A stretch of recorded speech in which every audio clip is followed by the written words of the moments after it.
Hello there, and welcome back to this quiet corner of the past. Tonight, as the world outside has begun to settle into silence and the worries of today have started to fade away, I invite you to join me on a journey, not to golden palaces or heroic battlefields, but to somewhere darker, damper, and perhaps carrying a very distinctive aroma. Go ahead and find yourself a truly comfortable position. Pull those covers up just a little higher. Feel the weight of your body being gently supported. Take a deep breath in and let it out slowly. Allow every thought to drift away like wisps of cloud across the night sky. Tonight, we don't need to think.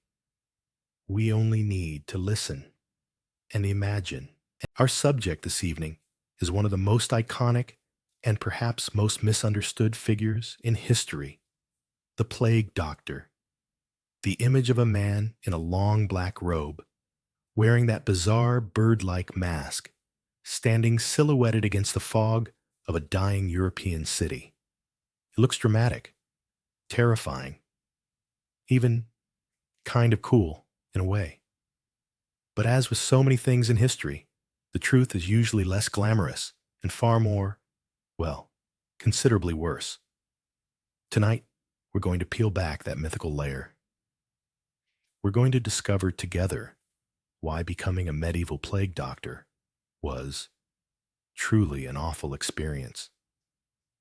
A job you would never, ever want to put on your resume. So close your eyes. Let my voice guide the way. If you happen to find these stories interesting enough to share, I'm grateful. But our main goal tonight remains sleep. So don't try to memorize. Don't try to analyze. Just let these details wash over your mind, like weary sheep jumping over a fence, sheep wearing black robes and bird beaks. Now, imagine you're sitting in a small room, candlelight flickering shadows across damp stone walls. Outside, rain continues to fall steadily. On the table before you lies a contract, the smell of old parchment and India ink rising to your nose. It's a job offer from the city council, a position with suspiciously high pay and a frighteningly vague job description. They need a plague doctor, and you, for some reason, perhaps debt, perhaps desperation, or perhaps a misguided faith in medicine, you're about to put pen to paper. This is where our story begins, not with a hero, but with a poor decision on a rainy night. The year might be 1348, during the height of the Black Death that would eventually claim 1/3 of Europe's population. Or perhaps it's 1665, during the Great Plague of London. The specific date doesn't matter much. Plague outbreaks swept through European cities with depressing regularity for centuries. What matters is that you, dear listener, have somehow found yourself in the position of signing that contract. Picture the scene more clearly now. The room smells of wet wool and tallow candles. The city council member across from you, a portly man with worried eyes, explains the terms.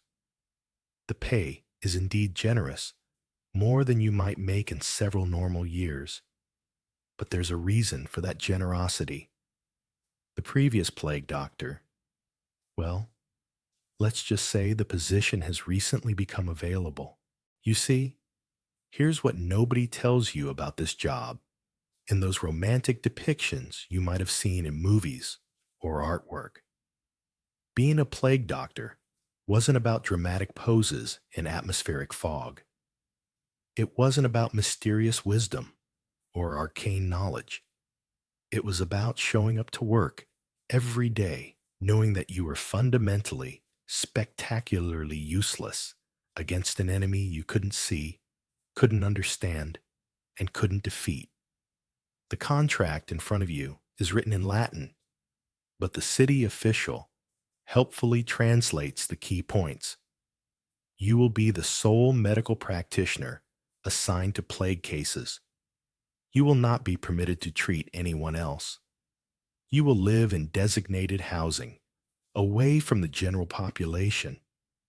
You will work every day until the outbreak subsides, or until you join your predecessor in whatever afterlife awaits failed medical professionals. As you dip the quill in ink, your hand might tremble slightly, not from the cold, though these medieval rooms are always cold, but from a growing realization of what you've agreed to. You're about to become the human embodiment of humanity's desperate, flailing attempts to fight something it doesn't understand. You're about to discover that good intentions and confident ignorance can be a truly dangerous combination. The rain outside grows heavier, drumming against the shuttered windows like impatient fingers. The sound should be soothing, and perhaps for you, dear listener, it is. But for our soon-to-be plague doctor, it sounds ominously like the ticking of a very large, very ominous clock. You sign your name with a flourish that you hope looks more confident than you feel. The city official nods gravely and produces a small iron key. Your quarters, he explains, and tomorrow morning, someone will bring your equipment. Equipment. That word hangs in the air like incense, heavy and ominous. You pocket the key, gather your few belongings, and step out into the rain. The streets are eerily quiet for this time of evening. Windows are shuttered tight. The few people you pass hurry by without making eye contact, their faces hidden beneath hoods pulled low. You find your new home, a narrow, three-story building wedged between a baker's shop and what might once have been a tavern. Both neighboring establishments are clearly abandoned, their windows boarded up with rough planks. Your building stands like a lone tooth in a gap-toothed smile. Inside, the rooms are spare but clean. A bed, a table, 2 chairs, a wash basin. Everything you need for a simple life and nothing more. On the table, someone has thoughtfully left a bottle of wine, a loaf of bread, and a small wheel of cheese. Your last meal, as a normal person perhaps. As you prepare for bed on this final night of your old life, you might wonder about the previous occupant of this room.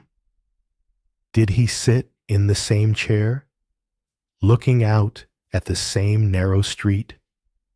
Did he feel the same mixture of determination and dread that's currently churning in your stomach like spoiled milk? You blow out the candle and settle into bed, listening to the rain and the distant sound of church bells marking the hours. Tomorrow, you'll put on the costume that will define the rest of your life, however long that might be. Tomorrow, you'll begin your education in the fine art of confidently doing all the wrong things for all the right reasons. But tonight, you're still just a person who made a questionable career choice. Tonight, you can still sleep peacefully, unaware of just how comprehensively awful your new job is going to be. The rain continues to fall, washing the empty streets clean, preparing the city for another day of struggle against an invisible enemy. And you, our reluctant protagonist, drift off to sleep for the last time as someone who doesn't yet know what it's like to wear a bird's beak for 12 hours straight, while fundamentally misunderstanding everything about disease, medicine, and human anatomy. Sweet dreams, future plague doctor. You're going to need them. Dawn breaks gray and reluctant over the city, filtering through your small window like weak tea through cheesecloth. You've slept poorly. Who wouldn't, knowing what awaits? And now there's a knock at your door. Not the polite rap of a neighbor borrowing sugar, but the authoritative thump of someone delivering something official and probably unpleasant. Before you can begin your illustrious career, you must don the uniform. And this isn't just any outfit. This is a masterpiece of inconvenience, a work of art in suffocation, designed by a man named Charles Delorme in the 17th century, though the image is often associated with the earlier Black Death period. But the concept remains the same. Create a barrier between you and the bad air. An idea that sounds reasonable until you actually have to wear it. The delivery man, a thin fellow who won't make eye contact and breathes through his mouth, sets down several bundles wrapped in oiled cloth. He mumbles something about Godspeed and retreats so quickly you almost wonder if he was ever there at all. You're left alone with your new identity, wrapped in packages that smell faintly of leather, wax, and something else, something medicinal and unsettling. Let's start with the outermost layer. A floor-length robe that reaches your ankles, made from heavy canvas or goatskin, and coated with a thick layer of animal wax. The purpose is to prevent bad air and patient's fluids from penetrating through to your skin. In theory, it's waterproof. In practice, it's also airproof. Imagine the sensation as you pull it over your head. It's heavy, weighing perhaps 15 or 20 pounds, stiff as a board. When you move, it doesn't flow gracefully like fabric should. Instead, it creaks and groans like an old door that needs oiling. The wax coating catches on itself with every gesture, creating a symphony of small, irritating sounds that will become the soundtrack to your working life. On a hot summer day, the inside of that robe becomes its own little world, a private ecosystem of sweat and discomfort. Air can't escape. Your perspiration has nowhere to go but down, trickling in steady streams down your back, soaking through whatever you're wearing underneath. Within an hour, you'll feel like you're slowly cooking yourself in your own juices, marinating in a broth of desperation. The smell develops gradually, building like a storm system. First, there's the goat hide, a musty animal scent that never quite fades. Then the melting sheep's wax, which gives off a peculiar sweetness when heated by your body. And finally, inevitably, the unmistakable aroma of human perspiration, trapped and concentrated until it becomes something that would make a perfumer weep. And remember, you'll be wearing this all day. Walking through narrow, crowded streets, climbing rickety staircases to second-floor apartments, bending over sick beds. Every simple action becomes a physical challenge. The robe restricts your movement, turning ordinary tasks into exercises in persistence. Reaching for something on a high shelf becomes an adventure. Sitting down requires careful planning.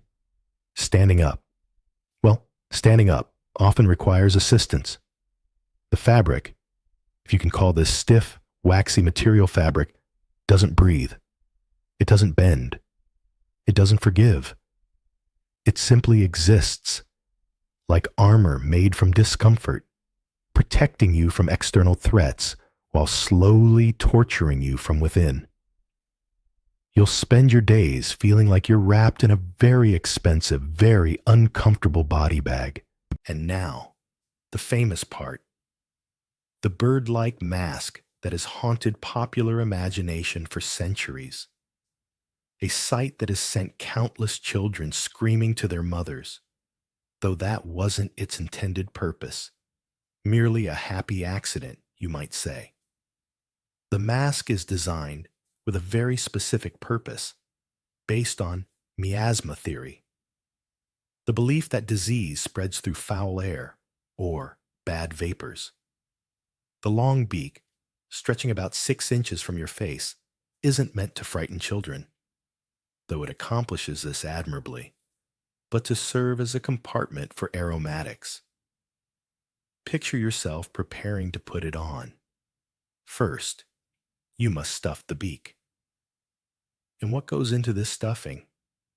Not just the rose petals you might imagine from movies. It's a mixture of practicality and superstition, science and magic, all ground together into something that would make a modern pharmacist laugh until they cried. Perhaps some camphor, which burns the nostrils with its sharp medicinal bite. A bit of mint leaves, offering a brief illusion of freshness. Some cloves, adding their warm, spicy heat. But also stranger things, theriac, an ancient cure-all containing up to 64 ingredients, including viper's flesh. A piece of sponge soaked in vinegar. A bit of amber, because someone once heard it had protective properties. Or simply straw, to fill the space and give the illusion of purpose. Some doctors included dried herbs that were thought to have protective qualities. Rosemary for remembrance and hopefully prevention. Lavender for its supposed ability to ward off evil humors. Or sage for wisdom, as if the plant's reputation for wisdom might somehow transfer to the person breathing through it. Now, put it on. Leather straps tighten around the back of your head, securing the mask to your face like a medieval bondage device. Your entire face disappears behind treated leather. The 2 eye holes are covered with round pieces of glass, like the safety goggles of a demented scientist. Everything you see is framed in black, your vision tunneled as if you're looking through a telescope pointed at hell. The glass often fogs up from your own breath, making the world appear dreamlike and uncertain. Figures loom out of the mist like ghosts, only to reveal themselves as concerned family members or fellow medical practitioners. You exist in a state of permanent visual uncertainty, squinting through condensation to navigate a world that has suddenly become much more difficult to understand. And then there's breathing. You're no longer breathing the city's air directly. You're breathing air that has been filtered through that bizarre mixture in the beak. A dense, overwhelming combination of scents that hits your lungs like a perfumed fist. It drowns out the smell of death and disease outside, yes, but it replaces it with something else entirely, a cloying, medicinal fog that becomes your constant companion. Each breath is a reminder of your profession, the sound of your own breathing, amplified and distorted inside the mask, becomes a rhythmic wheeze that accompanies everything you do. You hear the world as if you're underwater, sounds muffled and strange. Your own voice echoes oddly within the confines of the mask, making you sound like a stranger to yourself.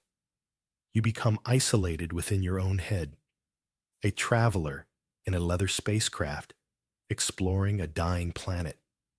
The mask that's supposed to protect you also imprisons you, cutting you off from the human experience of simply breathing freely, seeing clearly, speaking naturally. Did you know the mixture in the bird beak wasn't just herbs? Sometimes, to fight the strongest, evil vapors, people believed you needed an even stronger counter-vapor. So some plague doctors were advised to carry a bit of dried goat dung in their beaks. A brilliant idea. If your goal was to make patients faint for reasons other than the plague. But here's the truly disturbing part. This mixture became your constant companion. Every breath for 12 hours a day carried these scents into your lungs, into your bloodstream, into your very being. Some doctors reported that after months of wearing the mask, they couldn't smell anything else properly. The world became permanently filtered through their bizarre beak cocktail. Food lost its flavor.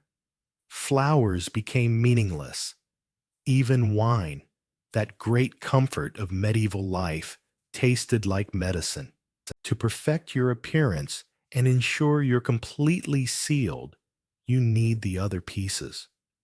A wide-brimmed leather hat, typically the sort that doctors of the time wore, but it also serves as additional protection. Think of it as a roof for your head, keeping things from falling into the gaps between your mask and your robe.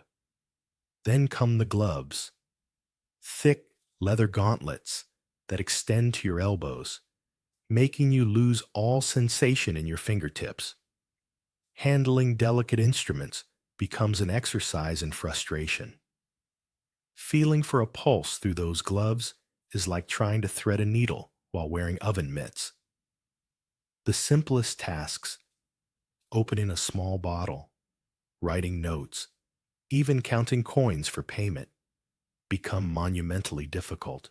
Your hands, once precise tools of your trade, become clumsy clubs wrapped in dead animal skin. You'll drop things constantly. Simple procedures that once took minutes now take half an hour. And heaven help you if you need to perform any kind of delicate work. Lancing a wound, measuring medicine, or even just turning the pages of a medical text. The high leather boots complete the ensemble, with your trouser legs tucked firmly inside. These aren't comfortable walking boots. They're protection boots, designed to keep every possible gap sealed. They're often too tight or too loose, never quite right. After a long day of walking on cobblestones, your feet will feel like they've been used as anvils by a particularly enthusiastic blacksmith. And finally, the staff, a long wooden cane that serves multiple purposes. It's a pointing device, allowing you to examine patients without getting too close. You can use it to push aside clothing, to turn patients over, to indicate areas of concern to family members. It's also a tool for maintaining distance from overly emotional relatives who might try to grab you in their desperation. The staff becomes an extension of your arm because your actual arms are trapped in that suffocating robe, wrapped in those senseless gloves. It's your primary means of interaction with the physical world. Need to open a door? Use the staff. Want to move a blanket? Staff. Need to defend yourself from panicked family members or aggressive street dogs? The staff is your friend. Some doctors decorated their staffs with symbols of their profession or religious iconography, as if a carved saint might offer protection that their medical training clearly couldn't provide. Others kept theirs plain and practical, understanding that in their line of work, simplicity was often the only thing that made sense. Look at yourself now in a tarnished mirror. You're no longer human. You're a symbol, a walking representation of humanity's struggle against the incomprehensible. You're a leather-wrapped bird of death, a figure that will haunt the nightmares of children for generations to come. The costume is designed to protect you, but it also strips away your humanity. It makes you into a thing, a mobile object that exists somewhere between life and death. You're no longer Doctor whatever your name was. You're the plague doctor, and that title comes with a weight that goes far beyond the physical burden of your costume. Your working day hasn't even begun, and already you're discovering that this job comes with costs you never anticipated. The isolation isn't just social, it's physical, sensory, psychological. You're about to spend your days wrapped in a cocoon of discomfort, seeing the world through fog glass, breathing medicinal vapors, and losing touch with the simple human pleasure of existing comfortably in your own skin. As you adjust the straps one final time and pick up your staff, you might wonder, is this how caterpillars feel just before they realize that becoming a butterfly involves a lot more suffering than anyone mentioned? Except in your case, the transformation isn't into something beautiful and free. It's into something that makes children cry and adults cross themselves when they see you coming. Your metamorphosis is complete. Time to go to work. You've successfully squeezed yourself into your suffocating costume. Now it's time to get to work. But what exactly will you do? How will you heal the sick? This is where everything becomes both tragic and darkly absurd. Because the medical knowledge of a medieval plague doctor was built on a foundation that was completely, spectacularly wrong. You're a firefighter sent to battle a house fire with a water gun. Your entire career rests on the confident application of ideas that would make a modern medical student weep with a mixture of laughter and horror. You're about to discover that good intentions, combined with absolute ignorance, can create a truly dangerous combination. Your entire professional worldview is built on two main concepts, both of which are magnificently incorrect. First, miasma theory, which we've touched upon. This is the belief that diseases, especially plague, spread through bad air, or poisonous vapors, miasma, rising from rotting things, from swamps, from corpses. It's why you wear that beak full of aromatics. It's why people light great bonfires in the streets, hoping the smoke will cleanse the air. They were half right about one thing. Poor sanitation does contribute to disease. But they were completely wrong about the mechanism. Your real enemy isn't a bad smell. Your enemy is Yersinia pestis, an invisible bacteria that no one can imagine, carried by fleas living on rats.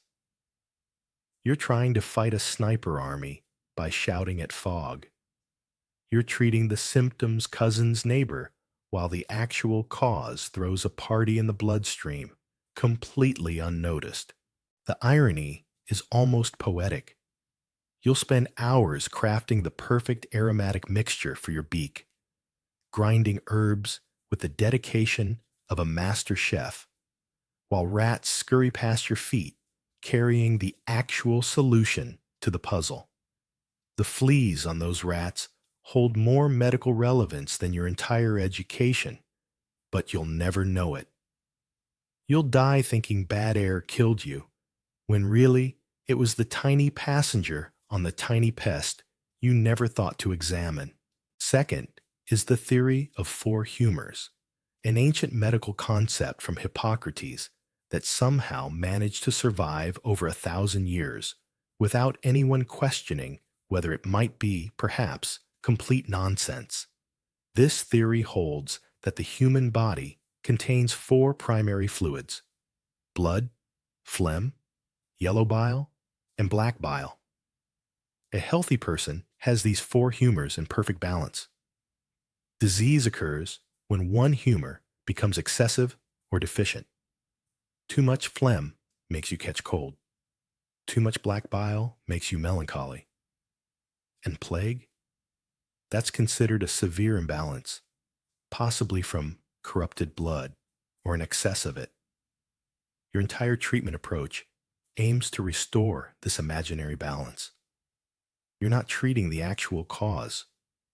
You're trying to fix a clock by shaking it really hard. Picture yourself studying your medical texts by candlelight, memorizing charts that show which foods increase which humors, which seasons affect which temperaments, which astrological signs predispose to which imbalances. You're learning an entire elaborate system of cause and effect that exists only in the imagination of people who lived thousands of years ago and had no way to look inside a human body without killing it first. The beautiful, tragic irony is that you believe in this system completely. You've spent years learning it, perfecting your understanding of it, building your professional identity around it. You're like an architect who spent decades mastering the construction of buildings on clouds, never questioning whether clouds can actually support buildings. When you enter a darkened room where a patient lies dying, your diagnostic work begins. But you don't have a stethoscope, blood pressure cuff, or blood tests. You have three primary tools: your eyes, looking through fog glass, your nose, filtered through herbal aromatics, and your wooden staff. You'll observe the patient's skin color. Pale and clammy could indicate excess phlegm. Flushed and hot, perhaps too much blood. Yellowish tinge, obviously an issue with yellow bile. You're like an art critic trying to analyze a painting while wearing sunglasses in a dark room. You can see something, but you're interpreting it through so many filters that any accuracy is purely accidental. You'll examine their urine if there's a chamber pot nearby. Medieval medicine was obsessed with urine analysis, and you'll have memorized a complex color chart that supposedly reveals which humor is out of balance. Pale yellow straw color is good. Dark or bloody is very bad. Cloudy might indicate internal corruption. You'll hold up the pot, swirl it gently, perhaps even smell it, though this is muffled through your beak, making serious notes about what these signs might mean. The tragic comedy is that you're actually looking at signs of dehydration, kidney failure, blood loss, infection, real medical conditions with real causes and potentially real treatments. But you interpret everything through the lens of humoral imbalance, like trying to understand a Shakespeare play by analyzing only the punctuation marks. You'll listen to their breathing. Short and labored. The hot, dry humors are overwhelming the cool, moist ones. Gurgling and wet. Too much phlegm is drowning the natural heat. You're observing real symptoms of respiratory distress, pneumonia, fluid in the lungs, conditions that would be recognizable to any modern medical student.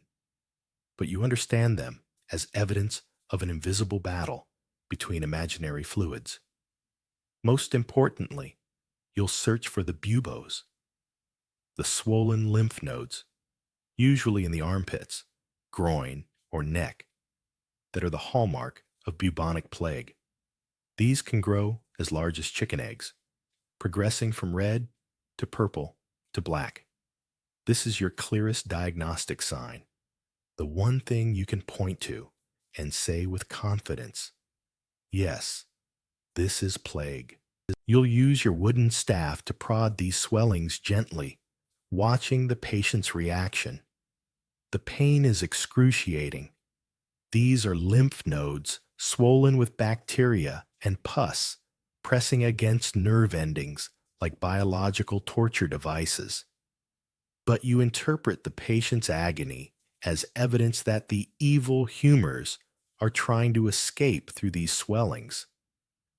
You're witnessing the body's immune system making a desperate, often futile stand against bacterial invasion. But you understand it as a kind of mystical battle between good and evil vapors. You'll ask questions about their diet, their habits, their living conditions. Have they eaten too many cucumbers? A cold and moist food? Have they been living in a place with hot and dry air? All of these are guesses based on a system that categorizes everything in the world according to imaginary properties. You're conducting a thorough interview, taking detailed notes, building a comprehensive picture of the patient's life, and then using all that information to reach conclusions that are almost certainly wrong. The most heartbreaking part is that you're genuinely trying to help. You care about these people. You've risked your life to be here, in this room that reeks of death and desperation. You're applying the best knowledge your civilization has to offer. It's just that your civilization's knowledge is based on educated guesses from people who lived in a world where dissecting human bodies was forbidden, where looking inside a living person was impossible, where the microscopic world might as well have been another planet. After your careful diagnosis, it's time for action. And your actions, however well-intentioned, are almost universally useless and sometimes actively harmful. You're about to demonstrate the principle that doing something confidently is often worse than doing nothing at all. This is your go-to treatment for almost everything. The logic seems sound within your worldview. If the patient's blood is bad or excessive, you need to remove it. You'll use a small knife called a lancet to cut a vein, usually at the elbow, and let blood flow into a bowl. How much will you take? Until the patient feels relief, a sensation that's usually caused by approaching unconsciousness from blood loss. Picture yourself performing this procedure. The patient is already weak from fighting a bacterial infection that's literally eating them alive from the inside. Their immune system is desperately trying to mobilize resources to fight the invasion, and your response is to drain away their blood, the very thing carrying their white blood cells, their nutrients, their oxygen, their everything. You're not just failing to help, you're actively sabotaging their body's attempts to save itself. It's like seeing someone drowning and throwing them an anchor because you believe water is the problem. The patient grows weaker, paler, more listless. To you, this might seem like the bad humors are being drained away. In reality, you're hastening their journey toward death. But you perform this procedure with confidence, with ceremony, with the kind of professional gravitas that makes family members nod approvingly. You're doing something. You're taking action. You're applying centuries of medical wisdom. The fact that this wisdom is catastrophically wrong doesn't diminish the comfort that others take from watching you work. A more direct approach. You believe those swollen lymph nodes are filled with the poison of the plague. Logic dictates that you should release this poison, so you'll take your lancet and cut into these agonizing swellings. A stream of pus and dark blood will pour out, often with a smell so terrible that even your aromatic beak can't mask it completely. This procedure is extraordinarily painful. Medieval anesthesia consists of strong wine and perhaps some opium if you're lucky enough to have access to it. Most patients endure this conscious, feeling every cut, every probing of infected tissue. Their screams echo through the house, audible to terrified family members waiting in other rooms. Sometimes, purely by accident, this helps. If you manage to properly drain an abscess without introducing more infection, you might actually improve the patient's condition slightly. It's like randomly pressing buttons on a machine you don't understand, and occasionally hitting the right one. But more often, You're simply adding infection on top of infection, trauma on top of trauma. After cutting, you'll apply a poultice. What do you put on an open wound in the 14th century? Anything you can think of, really. Your medical training has provided you with dozens of recipes, each one representing someone's confident guess about what might work. Vicary's poultice, named after an English surgeon, contains onions, brewer's yeast, butter, and figs. The theory is that these ingredients will draw out the poison. In practice, you're creating a feast for bacteria on an open wound. It's like inviting termites to a wooden house party. Another popular treatment involves taking a live rooster, plucking the feathers from its rear end, and pressing the bare skin against the swollen lymph nodes. The belief is that the rooster will suck out the poison. When the rooster dies, which it will quite quickly, you get another rooster. You're essentially using live animals as organic poison detectors, which is both useless and cruel in ways that medieval people couldn't fully appreciate.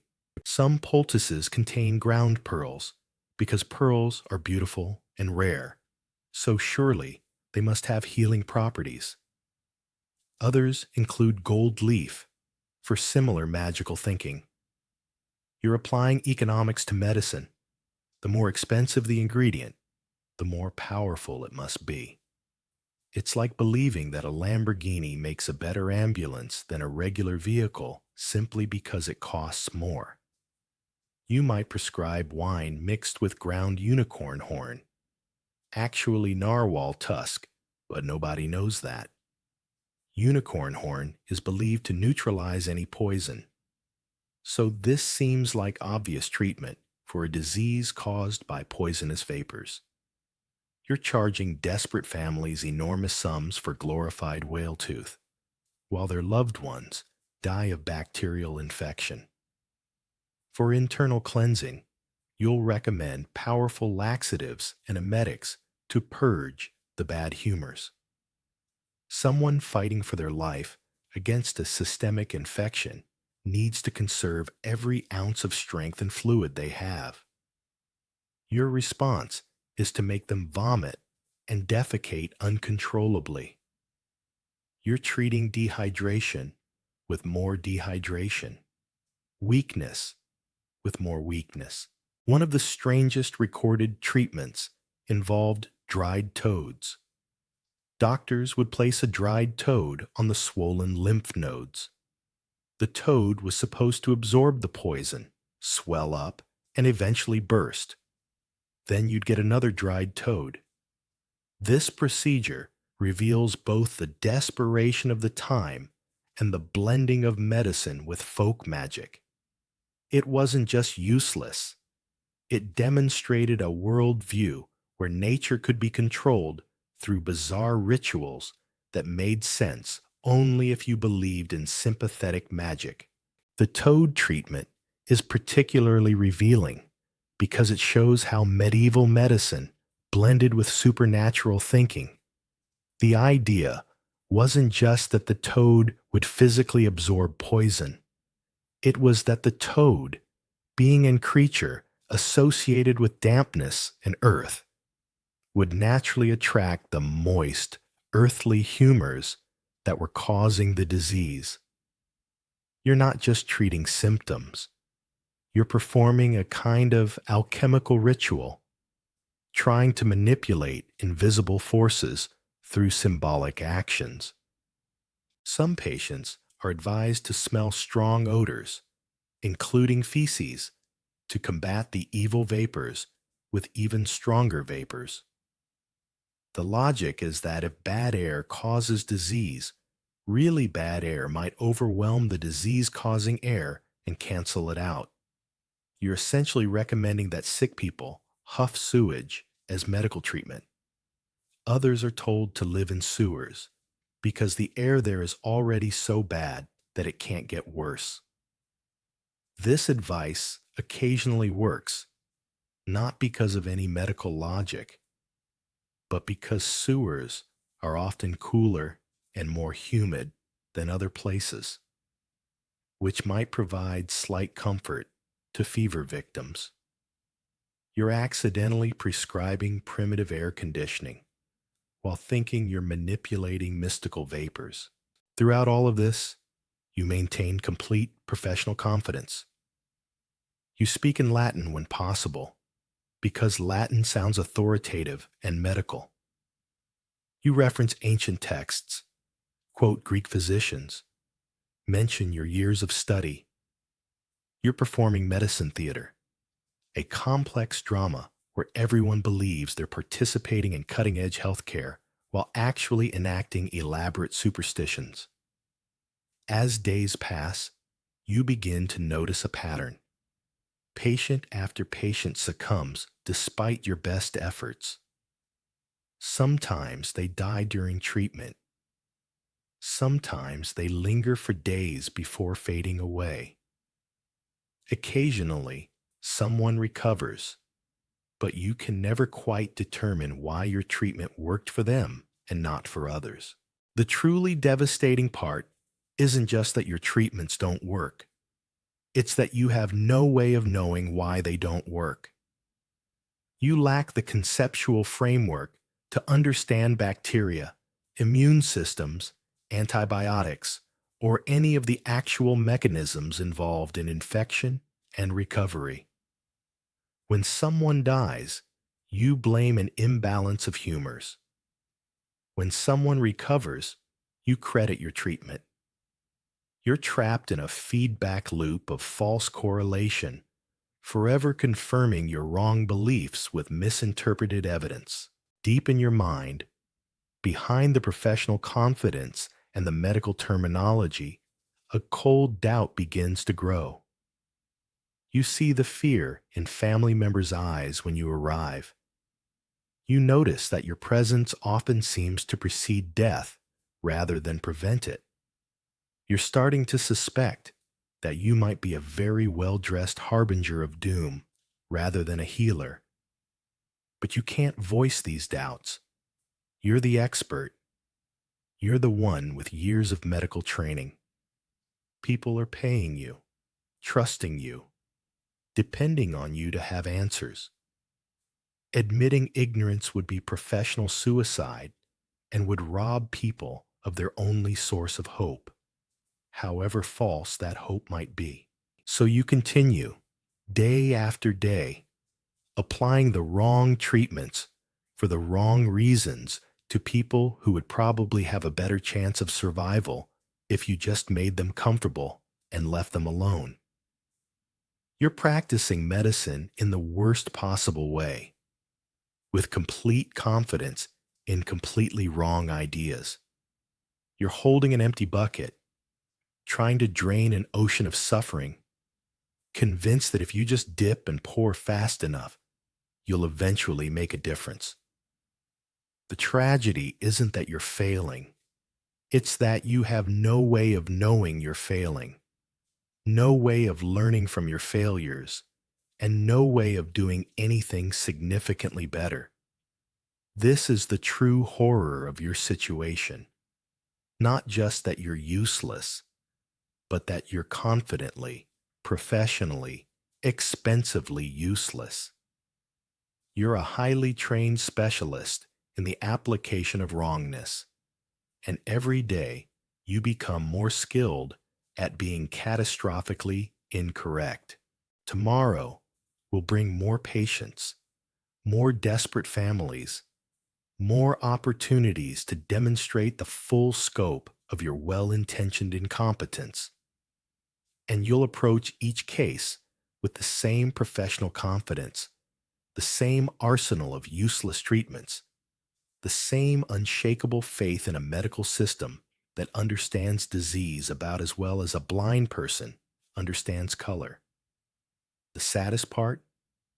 You genuinely want to help. You've risked everything to be here.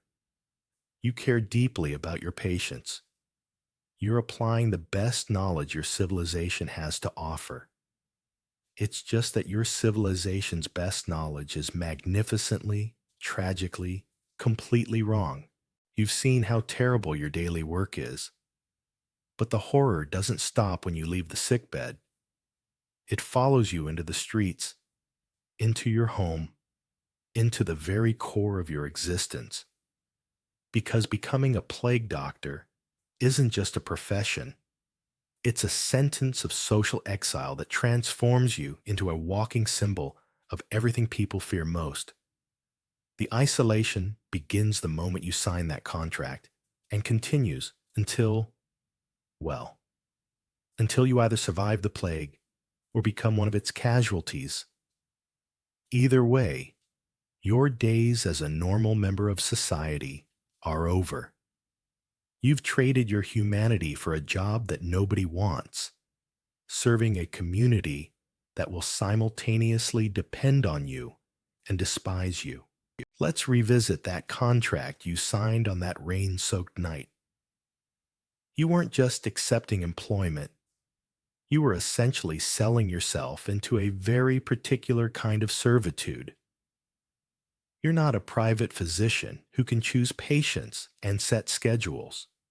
You're a municipal asset, a piece of medical equipment owned by the city council. Your contract specifies this with legal precision that would make a modern lawyer nod in grim appreciation. You are permitted to treat only plague victims. You are forbidden from examining or providing care to healthy individuals. This isn't just professional specialization. It's medical quarantine enforced by law.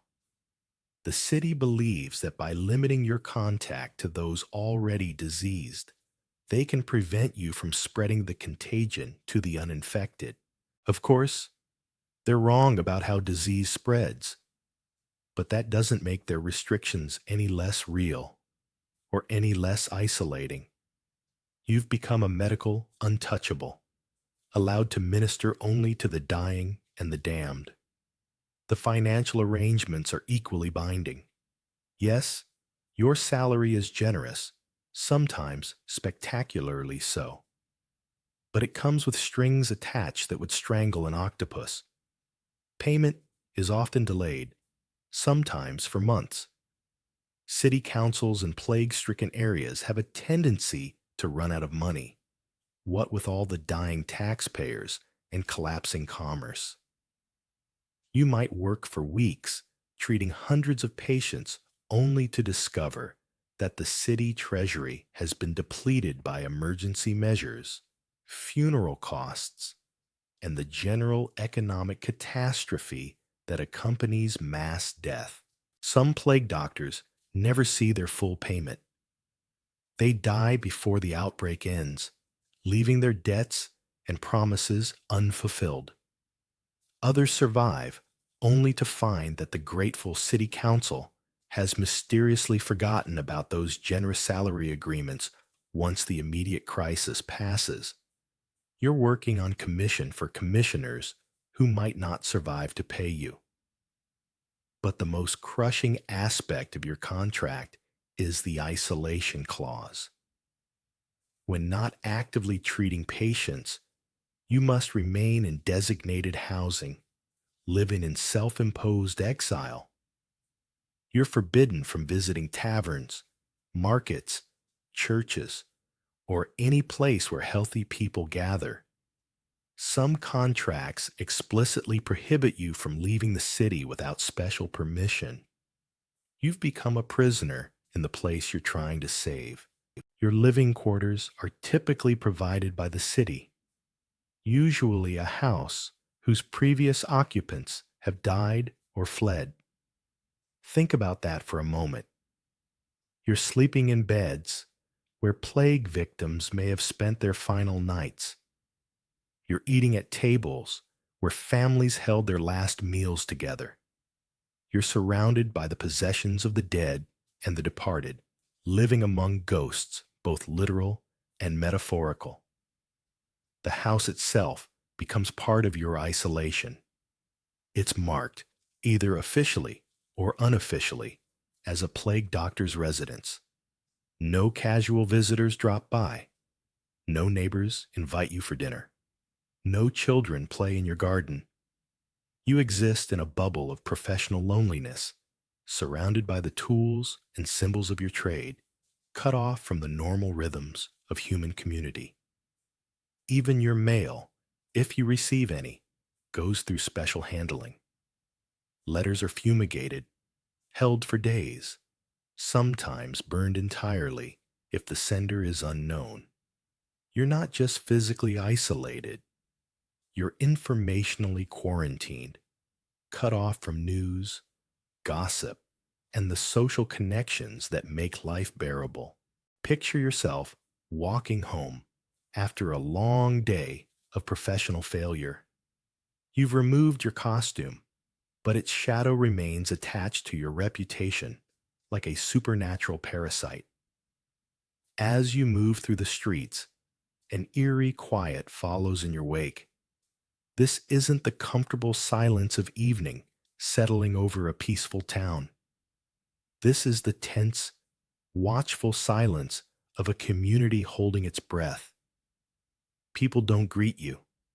They don't nod politely or offer the casual pleasantries that oil the machinery of social interaction. Instead, they retreat. Shopkeepers suddenly discover urgent business in their back rooms. Mothers grab their children's hands and hurry them indoors.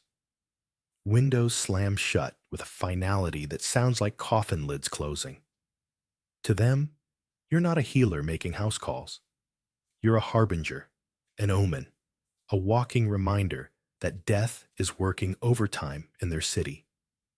Your very presence means that plague is nearby, that the invisible enemy has infiltrated their neighborhood, that someone they know is probably dying right now. They fear you with a superstitious terror that goes beyond rational thought. You've seen death up close, breathed its air, touched its victims. In their minds, you've been contaminated by proximity to the ultimate mystery. You carry death's scent, death's knowledge, death's authority. You're no longer quite human. You're something in between, a messenger from the realm they're all trying desperately to avoid. The fear manifests in small, heartbreaking ways. Bread sellers suddenly run out of bread when you approach their stalls. Innkeepers discover that their establishments are mysteriously full when you seek lodging. Children cross themselves when they see you coming, whispering prayers their mothers taught them to ward off evil spirits.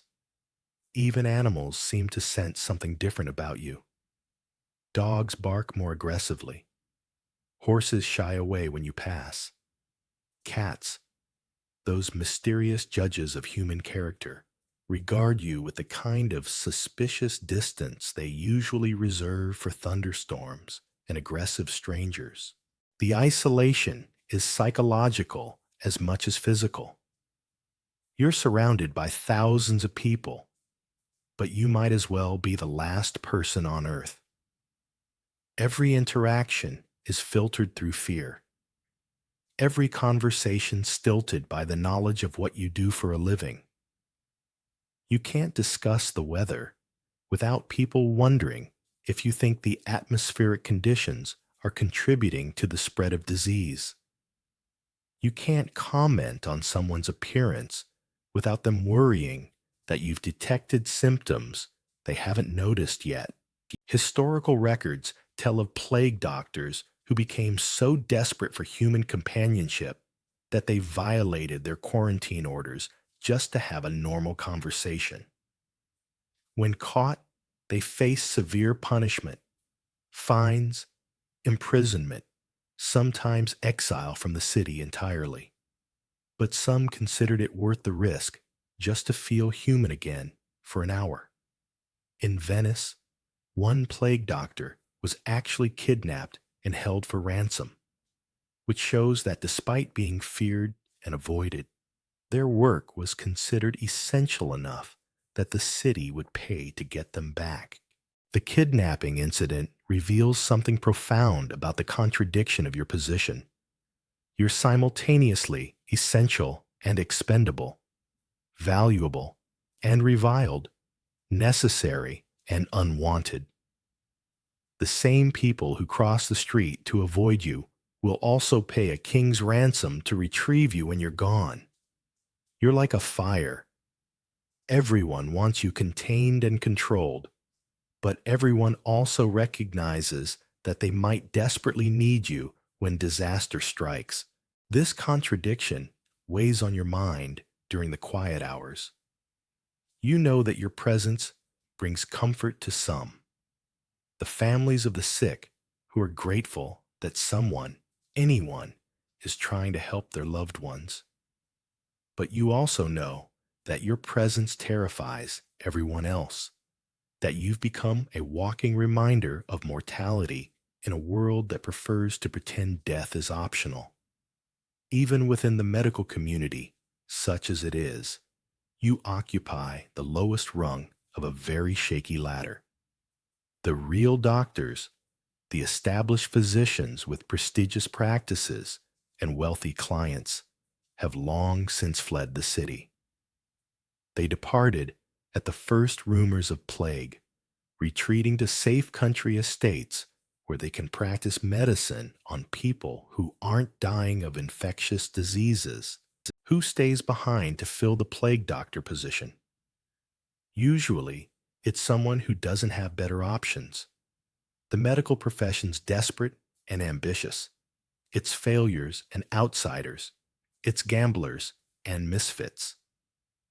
The second-tier physicians, doctors who never quite established successful practices, who struggled to build a patient base among the wealthy and healthy. For them, the plague doctor position represents both opportunity and last resort. They're like actors taking roles in community theater. It's still theater, but everyone knows it's not Broadway. The recent graduates, young physicians fresh from their medical training, eager to gain experience and establish their reputations. They volunteer for plague duty with the enthusiasm of people who don't yet fully understand what they're signing up for. They're like new soldiers volunteering for the most dangerous missions, driven by idealism and ignorance in equal measure. The foreign doctors, physicians from other countries, seeking opportunities in places where local credentials matter less than willingness to work. They're often highly skilled, but lack the social connections and cultural knowledge necessary to build practices among the local elite. The plague doctor position offers them a chance to prove their worth, though it's a proving ground that might also serve as their graveyard. The not quite doctors. Sometimes, when qualified physicians are unavailable, the position goes to people with marginal medical training. Barbers who also perform surgery. Herbalists with extensive knowledge of plants but limited understanding of human anatomy. Even enterprising merchants who've read a few medical texts and think they understand enough to be helpful.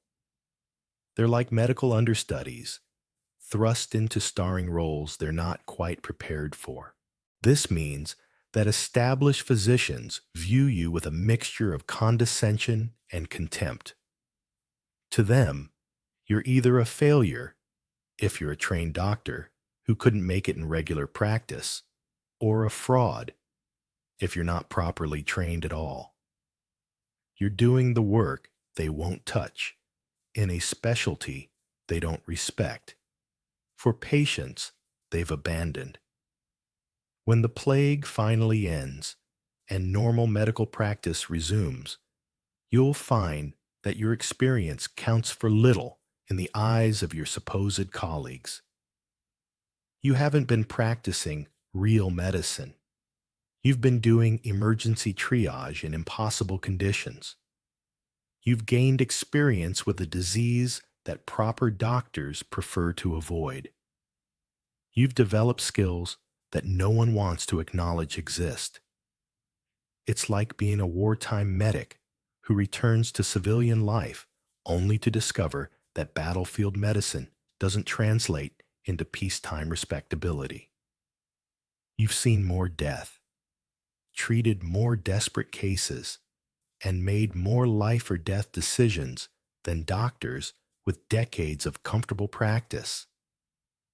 But your experience is tainted by association with failure, desperation, and death. The professional isolation is as complete as the social isolation. You can't join medical societies, can't participate in learned discussions, can't contribute to the advancement of medical knowledge. You're practicing a form of medicine that exists in the shadows, outside the normal boundaries of respectable healthcare. In this world of comprehensive isolation, you find your only genuine companionship, among others, who work with death. The grave diggers, who arrive at houses shortly after you leave. The undertakers, who measure bodies while you're still trying to save them. The priests, who perform last rites, offering spiritual comfort while you provide medical futility. These become your colleagues, your social circle, your only source of understanding conversation.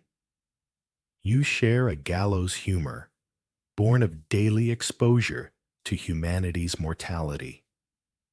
You understand each other's work in ways that normal citizens cannot and do not want to. The grave diggers know the rhythm of your failures by the steady supply of work you provide them. They can predict busy days by the number of houses you visit. They've developed an efficient system for collecting bodies, a logistics network built around the assumption that most of your patients will eventually require their services. The undertakers see the results of your treatments, the final outcomes of your medical interventions. They know which of your techniques leave the most presentable corpses, which diseases respond best to your ministrations. Spoiler, none of them. Which families will need the most elaborate funeral arrangements to compensate for their loss. The priests become your partners in a strange dance of spiritual and medical care. They arrive to offer comfort for the soul while you're failing to heal the body. Sometimes you work simultaneously. You with your bloodletting and poultices. They with their prayers and sacraments. Both of you applying your respective expertise to problems that neither of you can actually solve. These relationships develop their own rituals and courtesies. You learn to time your visits to avoid conflicts with funeral preparations. The grave diggers learn to wait respectfully until you've officially pronounced someone dead before beginning their work. The priests learn to work around your medical equipment, offering spiritual comfort in rooms that smell of vinegar and herbs. Together, you form an informal guild of death professionals, a support network for people whose work brings them into daily contact with humanity's ultimate failure. You share meals when possible, exchange information about particularly difficult cases, offer each other the kind of understanding that comes only from shared experience with the unthinkable. But even this community is temporary and conditional. When the plague ends, the grave diggers will return to their normal workload of occasional deaths from normal causes. The undertakers will resume their regular business of preparing people who died of old age or accidents. The priests will go back to christenings and weddings and normal pastoral duties. You, however, will carry the experience forever. You'll be the person who was there during the worst of times, who saw what people are like when everything falls apart, who tried to heal the unhealable and failed repeatedly in front of audiences of desperate families. At the end of each day, after you've removed your costume and tried to wash away the scents and memories of your work, you sit alone in your designated quarters. The silence is profound, not the comfortable quiet of relaxation, but the heavy silence of complete isolation.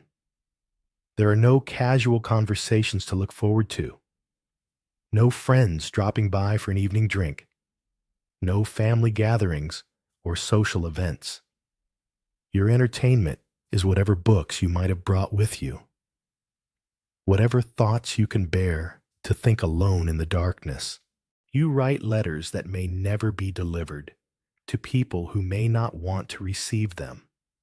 You keep a journal that chronicles your professional failures and personal loneliness. You read medical texts, searching for treatments you haven't tried yet, hoping to find something that might actually work. The silence becomes a presence unto itself, a companion that knows all your fears and failures.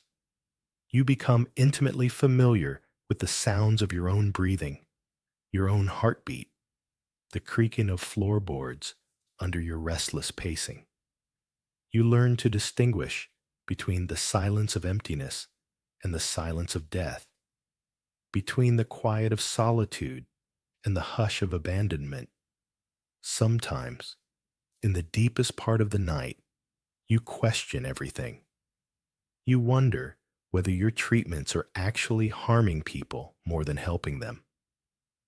You consider the possibility that your presence at a sickbed might be a sign that death is approaching rather than a force working to prevent it. You think about the families who look at you with such desperate hope, and you know that hope is almost certainly misplaced. But morning always comes, bringing with it another day of work, another set of impossible cases, another opportunity to apply your useless treatments with professional confidence. And you put on your costume again, pick up your staff, and go forth to practice your elaborate charade of medical competence. Because what else can you do? You've signed the contract. You've taken the money. You've accepted the responsibility. You're the plague doctor now, and that identity has consumed everything else you used to be. The isolation isn't just a side effect of your job. It's fundamental to what you've become. You're a person apart, set aside from normal human community to serve as a bridge between the world of the living and the realm of the dead. You exist in the space between hope and despair, between medicine and magic, between helping and harming. You are perhaps the loneliest person in a city full of people dying alone. And tomorrow, you'll put on your mask again and continue your solitary work, because someone has to do it, and somehow that someone has become you. The rain outside continues to fall, washing the streets clean for another day of suffering. In your small room, surrounded by the tools of your trade and the silence of your isolation, you prepare for sleep, the only escape from a job that follows you everywhere except into your dreams. And even there, sometimes, you can still smell the herbs in your beak, still hear the desperate whispers of families asking you to save people you know you cannot save. The sun sets, painting the clouds the color of dried blood against a pewter sky. Your working day has ended, but the work never truly stops there. Now comes the reckoning, both physical and psychological, with what you've witnessed and what you failed to accomplish. Each evening brings the same ritual, the same careful process of separating yourself from the day's horrors. But separation, you're learning, is more complicated than simply removing a costume. Some things cling to you in ways that soap and water cannot reach. You return to your isolated quarters, each footstep heavier than the last. The weight isn't just physical, though your costume does weigh you down like a suit of particularly uncomfortable armor. It's the accumulated burden of another day spent fighting an enemy you cannot see with weapons that do not work. The first thing you do isn't rest. It's perform the careful ceremony of disrobing, the methodical process of peeling away not just your protective gear, but the day's accumulation of failure and despair. This ritual has become as important to your survival as the costume itself, a daily rebirth that allows you to continue functioning. You begin with your wooden staff, setting it carefully in the corner, where it will stand like a silent sentinel until morning. The staff has become an extension of your identity, more reliable than your hands, more honest than your medical knowledge. It points at problems you cannot solve, prods at mysteries you cannot understand, maintains distances you cannot afford to close. Next come the leather boots, heavy with the days walking through streets that smell of vinegar, smoke, and things you prefer not to identify. You unlace them slowly, feeling the relief as your feet remember what it's like to exist without confinement. The boots have absorbed more than just the moisture of your perspiration. They've soaked up the essence of places where hope goes to die. The wide-brimmed hat follows, then the thick gauntlets that have robbed your hands of sensitivity and precision. As you peel away each glove, your fingers tingle with returning sensation, like limbs awakening from numbness. You flex them experimentally, reminding yourself that you still possess the delicate touch that your profession demands but your equipment prevents. The heavy waxed robe comes off with a series of creaks and protests, like armor reluctantly surrendering its hold on a warrior. You hang it on its designated hook, well away from anything else, treating it with the respect and caution you might show a sleeping predator. Tomorrow, you'll climb back into it, but for now, it can rest, slowly cooling and hardening until morning brings another day of suffocating service. Finally, the mask.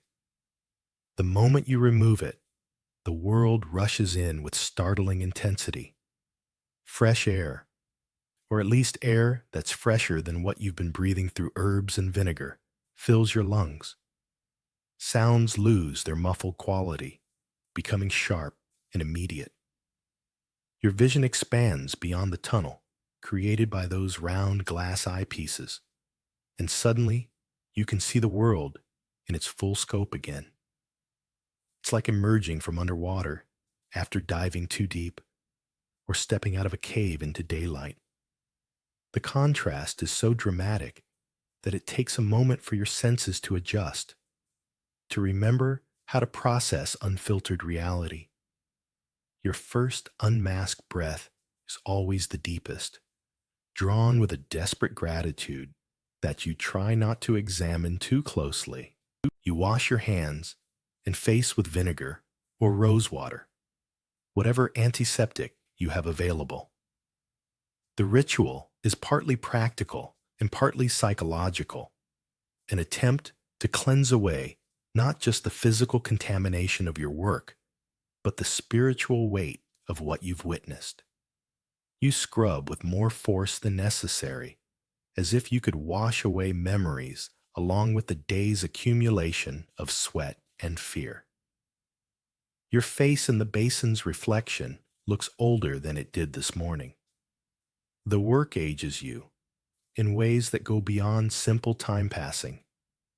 Each day leaves its mark, adding lines around your eyes, deepening the furrows in your forehead, giving your mouth a downward turn that wasn't there when you signed your contract.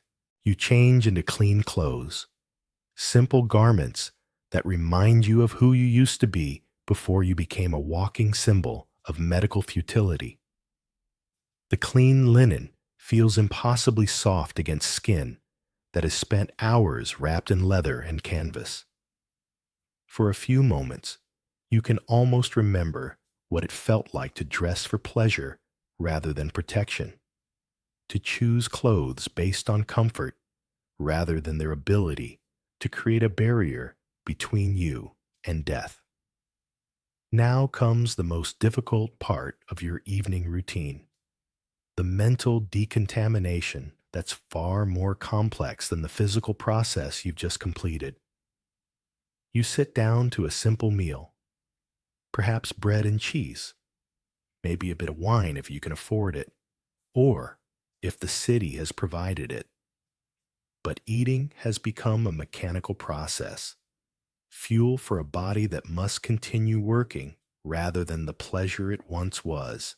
The silence in your room is deafening after a day filled with the sounds of suffering. No more labored breathing from patients struggling for air. No more desperate whispers from family members asking if their loved one will survive. No more of your own muffled voice offering reassurances you don't believe and treatments you know don't work. In this quiet, your mind begins to process what it has witnessed. But you've learned that you cannot process it completely, cannot fully absorb the weight of what you see every day, or you would collapse under the burden. Instead, you've developed a kind of psychological callus, a protective numbness that allows you to function. This emotional armor is both necessary and destructive. You've learned to see patients not as individuals, fathers, mothers, children with dreams and fears, and people who love them, but as cases to be managed, problems to be solved, bodies that need repair. It's the only way to maintain your sanity when surrounded by so much suffering you cannot alleviate. But this necessary distance comes at a cost. The same numbness that protects you from being overwhelmed by grief also cuts you off from empathy, from connection, from the very humanity that drew you to medicine in the first place. You're becoming efficient at the expense of your soul, professional at the cost of your heart. You remember faces, but they blur together into a catalog of symptoms rather than a gallery of people. The child with the fever becomes the pediatric case with elevated temperature and lymphatic swelling. The mother weeping over her dying infant becomes family members displaying emotional distress. You're developing a medical vocabulary that creates distance between you and the reality of what these clinical terms actually represent. This transformation troubles you during quiet moments like these, when there are no immediate crises to distract you from self-reflection. You can feel yourself changing, becoming someone harder and more remote than the person who signed that contract. You're not sure if this change is making you a better doctor or simply making you someone who can continue being a doctor at all. The memories that do penetrate your professional armor are often the most trivial ones. The way sunlight fell across a patient's face, the sound of a church bell ringing during a particularly difficult procedure, the smell of bread baking in a house where someone was dying.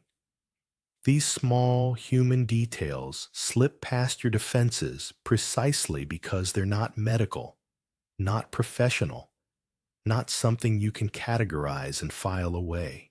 As you sit in your candlelit room, surrounded by the tools of a trade that accomplishes so little, allow your mind to wander for a moment. Think about the world that exists far in the future, the world of the person listening to this story tonight.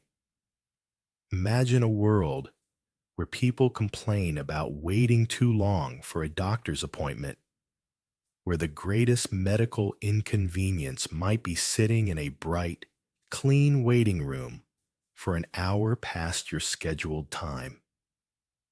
Picture hospitals filled with light and warmth, where patients recover in rooms that smell of disinfectant rather than death, where medical professionals wear simple, comfortable clothes rather than suffocating leather costumes. Think about a world where the diseases that kill your patients every day can be cured with pills so simple that people take them without thinking, where infections that spell certain death in your time are minor inconveniences easily handled with a short course of antibiotics. Imagine medical knowledge based on understanding rather than guesswork, treatments that actually work rather than elaborate rituals that accomplish nothing. This is not meant to make you envious. You, the plague doctor of the 14th century, have no way of imagining such things. But for those listening tonight, this comparison offers a moment of gratitude. Your warm bed, your safe home, your access to medical care that would seem like magic to someone from the medieval world. These are not accidents. They're the result of centuries of people like you, struggling against ignorance and death, slowly building the foundation of knowledge that future generations would use to create miracles.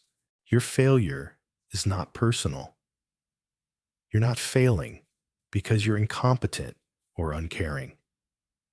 You're failing because you live in a time when medical knowledge is based on the best guesses of people who lived thousands of years ago, when looking inside a living human body is impossible, when the microscopic world might as well be another universe.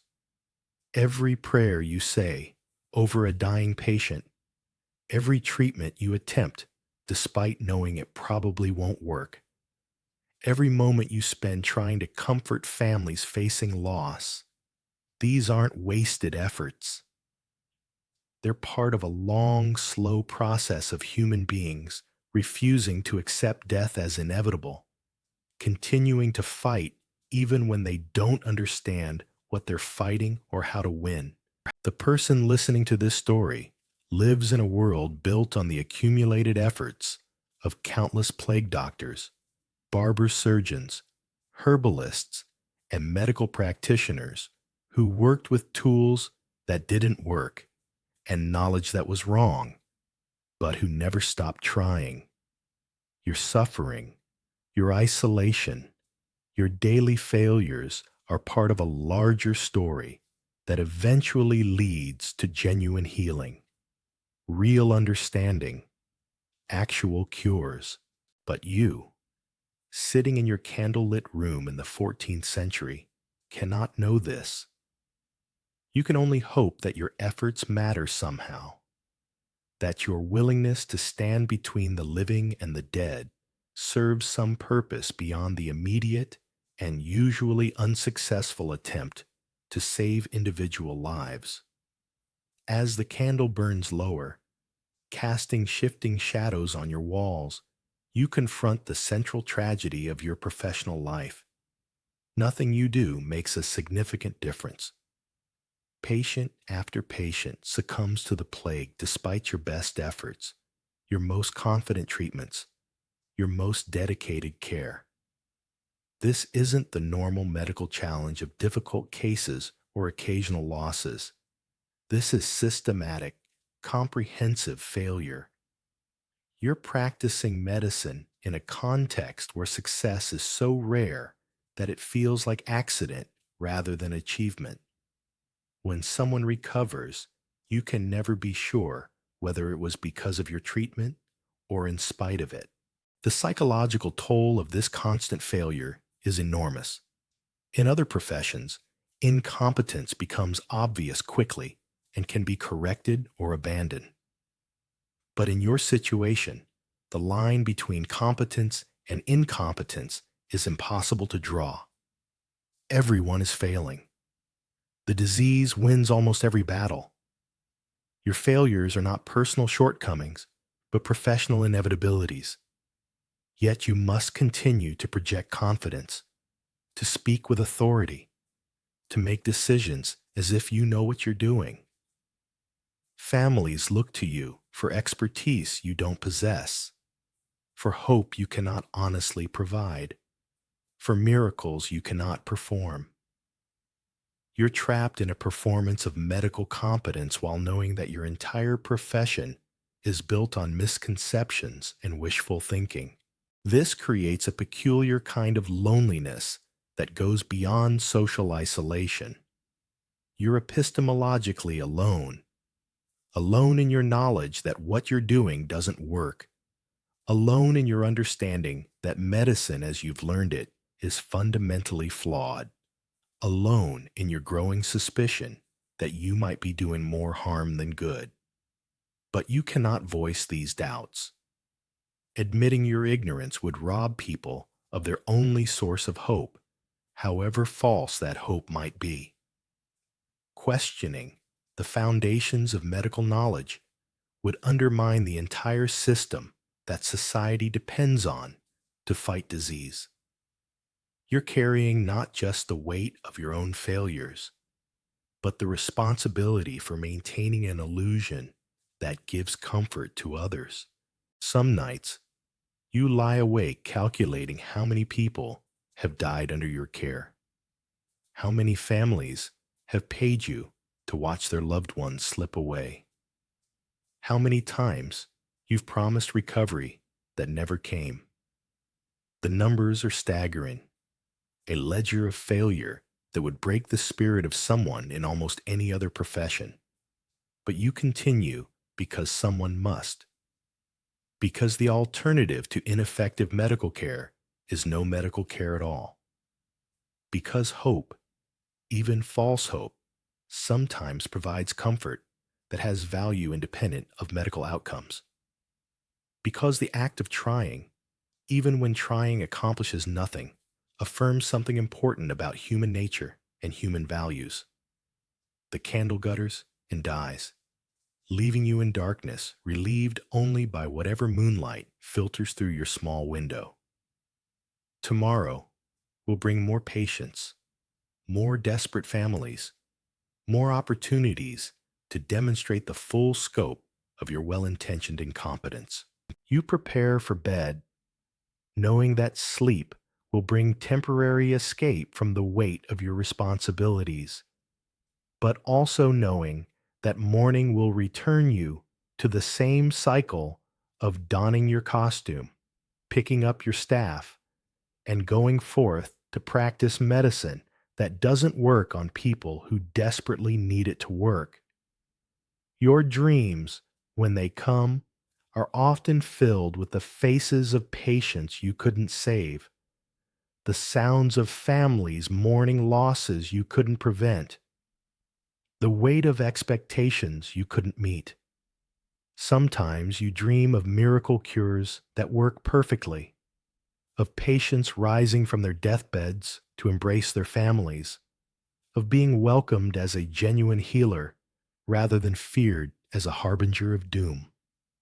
But morning always comes, bringing with it another day of the same challenges, the same failures, the same desperate attempts to fight an enemy you cannot understand with weapons that do not work. And you will face that day with the same professional dedication, the same false confidence, the same genuine desire to help, because that is who you have become. You are a plague doctor, and tomorrow you will prove once again that good intentions and hard work are not always enough to overcome the fundamental limitations of knowledge, technology, and circumstance.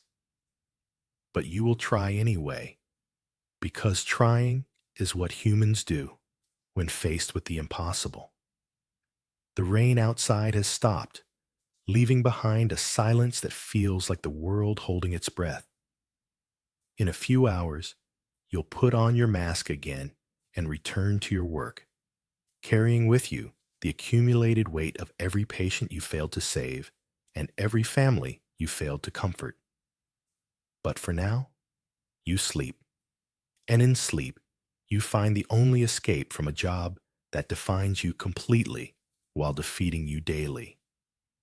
Rest well, plague doctor. Tomorrow will bring new opportunities to demonstrate that sometimes the most heroic thing you can do is continue trying when you know you're going to fail. And so, another day has passed. The candle on your table has burned down to a stub, its flame dancing one last time before guttering out, leaving behind a thin wisp of smoke that rises into the darkness and disappears. The image of the plague doctor will endure forever. It has become one of history's most powerful symbols, a figure of death, of horror, of a dark age when humanity struggled against forces it could not understand. In our modern imagination, that long black robe and bizarre bird mask represent mystery, fear, and a kind of gothic romanticism that makes for compelling artwork and memorable photographs. But tonight, we've seen something different behind that iconic mask. We've glimpsed the human being trapped inside that suffocating costume, equipped with useless knowledge, and abandoned by the very society they were trying to save. We've discovered a person caught between good intentions and terrible circumstances. Someone who wanted to heal, but lacked the tools to do anything more than witness suffering. They were not heroes in the classical sense, though they performed acts that required a kind of everyday courage most of us will never need to summon. They were not villains, though the treatments they administered often caused more harm than good. They were not wise healers with secret knowledge, though they carried themselves with the authority that their education and position demanded. They were, quite simply, human beings doing an impossible job in an impossible time with impossible tools. They were products of their era, an age of fear, ignorance, and a desperate faith in remedies that were little more than prayers wrapped in professional terminology. They were like architects who spent their careers designing buildings on clouds, never questioning whether clouds could actually support structures, because cloud architecture was the most advanced building science their civilization possessed. What made their situation truly tragic was not just that they failed. Failure in their circumstances was inevitable.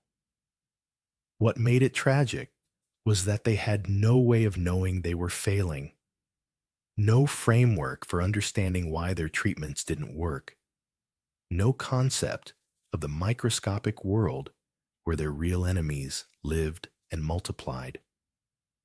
They were fighting a war against an invisible army, using weapons that existed only in theory, guided by strategies developed by people who'd never seen the actual battlefield. Yet they kept fighting, day after day, patient after patient, family after family, because the alternative was to admit that medicine, humanity's bold attempt to postpone death, was essentially powerless against the forces they faced. In that powerlessness, however, there was something remarkable.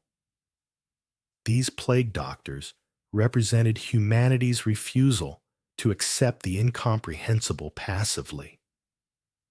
They embodied our species' determination to act in the face of mystery, to apply whatever knowledge we possess to problems that exceed our understanding, to stand between the living and the dead, even when we know we're probably not going to succeed. Their willingness to don that terrible costume, to breathe through those aromatic beaks, to isolate themselves from human community, to apply treatments they must have suspected were useless. All of this speaks to something profound about human nature. We are creatures who will try to help even when we don't know how, who will take action even when action seems futile, who will accept suffering in service of others even when that service accomplishes little. The plague doctor's true legacy is not in the medical techniques they employed or the patients they saved, because they saved very few. Their legacy lies in their demonstration that humans will continue trying to heal, to help, to hope, even under circumstances that make hope seem absurd. Every modern doctor, every medical researcher, every person who has ever benefited from effective medical treatment stands on foundations built partially from the accumulated efforts of these medieval practitioners who worked with tools that didn't work and knowledge that was wrong, but who never stopped trying to push back against death and suffering. Tonight, as you prepare for sleep in your comfortable bed, in your safe home, in your world of effective medicine and genuine understanding of disease, take a moment to appreciate the miracle of your circumstances. The antibiotics in your medicine cabinet would seem like magic to our plague doctor. The simple act of washing your hands with soap, something unknown in their world, provides better protection against disease than their entire arsenal of treatments. Your access to clean water, to hospitals filled with light instead of darkness, to medical professionals who understand how diseases actually spread and how they can actually be treated. These represent the fulfillment of every hope that our plague doctor carried with them into those dark, suffocating rooms where so many people died despite their best efforts. But remember them not with pity or condescension, but with recognition. They were us, facing the impossible with inadequate tools, but uncompromising determination. They were human beings who chose to walk toward danger when everyone else was running away, who accepted isolation and fear and professional humiliation because someone needed to try, even when trying seemed pointless. Let their story remind you that progress is built on the accumulated efforts of people who often didn't live to see the fruits of their work, who labored in ignorance but never abandoned the fundamental human conviction that suffering can be fought, that death can be delayed, that healing is possible even when we don't understand how. Now, let their memory accompany you into sleep. Let the image of that lonely figure in black robes fade into the peaceful darkness of your room. Their work is done. Their long day of futile but determined effort has ended. And you, dear listener, can rest in the knowledge that their struggles, however unsuccessful, were part of a larger human story that eventually led to the medical miracles you take for granted. Their failures became part of medicine's foundation. Their ignorance became part of knowledge's beginning. Their isolation became part of community strength. Close your eyes and let their story settle into your mind like dust on old books, like shadows in quiet corners, like memories of people who lived and worked and hoped in times very different from your own. If you found something in their tale worth sharing, I'm grateful. But mostly, I hope their story has helped guide you toward the rest you need. The plague doctor's mask is silent now, no longer filled with the breathing of someone fighting impossible battles with inadequate weapons. That silence is peaceful, final, complete. Sleep well, knowing that tomorrow you'll wake in a world they helped to build through their failures as much as through their successes, in a time they made possible through their willingness to keep trying when trying seemed pointless. May your dreams be free of bird beaks and black robes, full instead of the quiet comfort that comes from knowing that even in humanity's darkest hours, people have been willing to stand between each other and the void. Rest now. The story is over. The rain has stopped. All is quiet. Sweet dreams.